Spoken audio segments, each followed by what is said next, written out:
Hey, Jeff here from Whipbird Botanical, and welcome to my courtyard. In this video I thought I'd just do a little bit of a quick recap of my 2020 growing and talk about what my aims are for 2021. So today it's the 6th of January when I'm filming this. Probably won't actually have this video uploaded until next week, but I'm filming on the 6th of January, and I just wanted to talk a little bit about like I said, what I've achieved and my goals going forward. So my main goals, I pretty much just had two really basic goals for 2020, and that was just to expand my food growing capacity and also have some dedicated space for some local native plants. I achieved both of those, although there's still more that I want to do in both those areas. I experimented with some different pot slash raised bed style planters that I haven't used before. One's on wheels. I've had really good success with them, especially in leafy greens and herbs. I had good success with tomatoes, but I found that it's hard to get a good enough support structure in there for a tomato plant. So I'm actually trying a different variety of tomato. It's like a really small bushing variety. It's called Red Robin. They only get to about 30 centimeters, and they're a little cherry tomato. So I've got one of them growing at the moment, which I'm going to see how that goes to see if I can still use these for tomatoes. But I'm not going to try and grow any larger tomatoes in it. I'm going to save them for dedicated pots, and I'll grow them alongside some things like basil or lettuce, because I'll use a big enough pot to do that. Because I can just get a better support structure there in that way. In terms of native plants, I have this whole area behind me, so I've got some Plectranthus behind me. Probably see a little bit of the Angophora floribunda sticking up here, which is a pretty big tree, but at the moment it's only a little baby. I've got a Corazima caudatum, which is the flame pea, which isn't a local native, but I really love it, so I couldn't resist it when I saw it in the nursery, so I picked it up. And then I've got a bunch of other stuff like some Indogophora, a couple of different Pultoneas and some Dilwinia, as well as a butyl oxycarpum, which is like a little rainforest shrub. And then just some stuff interplanted with them, like some Lobelia purpurescens and some Maelenbergia gracilis and Laganophora gracilis and Pelargonium astral. I'm really happy with how it's coming along. I'm probably going to have to make some adjustments there, either reduce what I have here and move it to a new area, or just tidy it up a bit, maybe get some new containers in. Wind came out of nowhere. So yeah, pretty happy with how it's coming along, although I do have to rethink that a little bit. And actually this year, but I've recently increased my greenhouse capacity. Well, actually the growing space is relatively similar, although I am going to try and make it a little bit more. But I've got a new larger greenhouse that hopefully I'll be able to have better results in.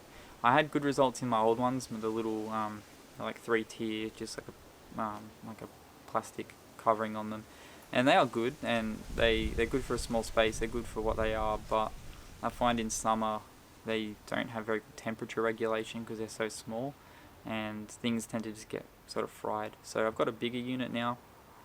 It's the same style design. It's like a metal frame with a plastic covering, although the plastic is got like a green sort of colouring to it as opposed to just clear, and it's much larger, so I'm hoping that circulation and temperature will be better in it, better regulated, will be more consistent as opposed to just getting really hot, and then so I'm hoping I'm going to have better results with that, but time will tell. One of the biggest noticeable additions is my son's little planter that he got for Christmas. It's quite colourful, but I really want to get him, because he likes coming out in the garden with me. He's nearly 2 now, he'll be 2 at the end of this month. I really want to get him his own little planter that he could choose the plants for. At the moment he's a bit young to really choose, so I just grabbed some stuff I thought he'd like. So I've got some just a few random things in there. I've got a tomato, one of the red robins, because he loves tomatoes. I've also got a couple of sunflowers because I thought they're big and bright and he'll really enjoy them. A couple of marigolds, and I think there's the lettuce in there as well. So I wanted to use that space as somewhere where he can grow, where there'll be food that's grown, but also some annuals like flowers and things like that for him to grow. And that way, if they're annual, we can take them out and put new stuff in and refresh it for him, so he can have the experience of planting. And hopefully with the marigolds we can collect some seed and sow some seed, and same with the tomatoes maybe, and the lettuce. But I want it to be like an ongoing thing that he can continue to work on, and sort of learn a little bit about how things grow, and a little bit about creating little ecosystems and things like that as well. But it's really fun. He really loves it, which is great, and I've got him a little toolkit to go with it. But yeah, my goals for 2021. I've got a few main goals. My first one is to continue to increase my growing capacity. I have plans to put in a small raised bed. I'm not sure. I've got to work out whether I can manage to fit it in. But because my other planters are on wheels, I think I can fit it in, and I can move my other planters around throughout the seasons, because in winter a lot of my courtyard gets blocked off by shade. So in summer it's alright, I can have things a bit more spread out, but in winter I'll have to just move things into where they get sun, but I think I can do that pretty easily. I want to tidy up my native area and maybe get some more additions there, and possibly even expand it into the front part of the house. So we have a spare car space, which I've got a couple of plants in at the moment on the edges of, but I'm considering maybe adding a few more pots out there and creating like a little bit of a container woodland out there, but we'll see with that one. I also want to look at expanding on my composting / organic matter sort of self-sufficiency. So I've got 2 compost bins at the moment, one on the go, one's still empty. I've got to fill this first one up first, and then the other one will go. And then I also want to look into possibly getting a little worm farm just for some kitchen scraps, just because that'll just be an additional source of organic matter and nutrients for keeping pots with plenty of soil life in them. The other thing which is sort of my biggest one is I want to be more sustainable with my watering. So I'm looking into setting up some irrigation as opposed to just using my hose all the time, but actually setting up irrigation lines that will allow me to better control water with less spillage. It's one of the downsides to growing in containers is it can be quite water heavy, and I really want to make sure that I'm making the most out of every drop of water that I use. The other thing I want to do is look at rainwater capture. So this will help me be a little bit more self-sufficient in my water. If I can sort of use the rainwater that I capture, then that's going to reduce my impact environmentally. So I don't have a huge amount of options, being that I'm renting. I can't really just install a big water tank, but there's a few things I could do. I need to do some more research into this area, but there's like just going to fix the lighting a bit there because it's getting dark. You can get like 100-litre tanks, or I could look at getting a few like 30-litre drums, wide mouth drums, that I can use in a couple of ways. So if I have the drums, one reason I'm leaning towards them is because I'll be able to just take their lids off when it's raining, and they'll fill up a bit from that, plus any buckets and stuff I have out I can then tip in.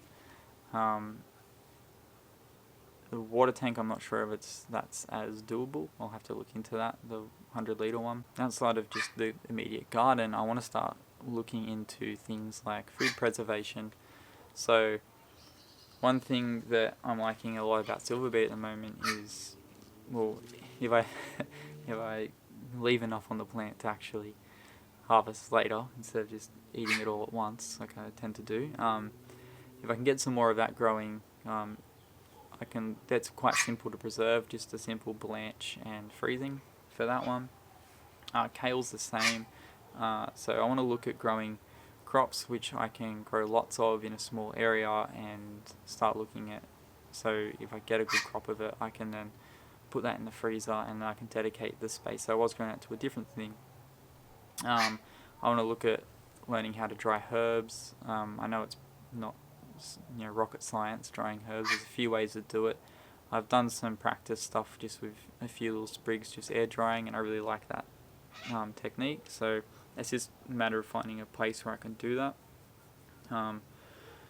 like in a high enough volume to make it worthwhile. Then eventually I would like to look into stuff like jarring things and that, but I'm not really at that point yet. So I hope you enjoyed this one, and I look forward to hearing what other people are looking forward to in the 2021 growing year.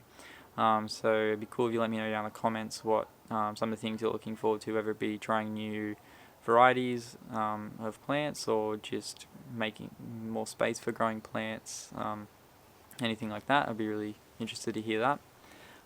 In terms of the channel for 2021, I have two main goals for it. Goal number one is to get to a regular uploading schedule. My goal at the moment is one video a week, although I'm not going to hold myself strict to that. I'm just going to aim for one video a week and hope that I can achieve that by the end of the year. And the other thing I want to do is increase the amount of coverage I give to native plants, because native plants in the environment are one of my biggest passions. I really, really love native plants. I think they get overlooked a lot in terms of their use in like landscape design and gardening, although their popularity is increasing. But I also just love them and want to talk a little bit about them and environmental stuff. So you may have noticed I've already started doing some plant profiles. I've already covered Viola hederaceae, Brachyscome multifida, and Plectranthus parviflorus. I have more of them that I'm aiming to do. I want to sort of build a little bit of a catalogue of those up slowly, so my aim for them is one a month at the moment, but I might end up posting more than one a month of those. And I also want to look at doing some other stuff around native plants that outside of just a little short profile video. I like to talk a little bit more about them in general. I'm not sure in what capacity yet. I'm still looking into and coming up with ideas and stuff around that, but more native plant coverage. I'm hoping that the channel will be maybe not quite 50-50 sort of growing food to native plants, but a more closer ratio than it currently is. As always, thanks all for watching, and I'll see you in my next one. Bye for now.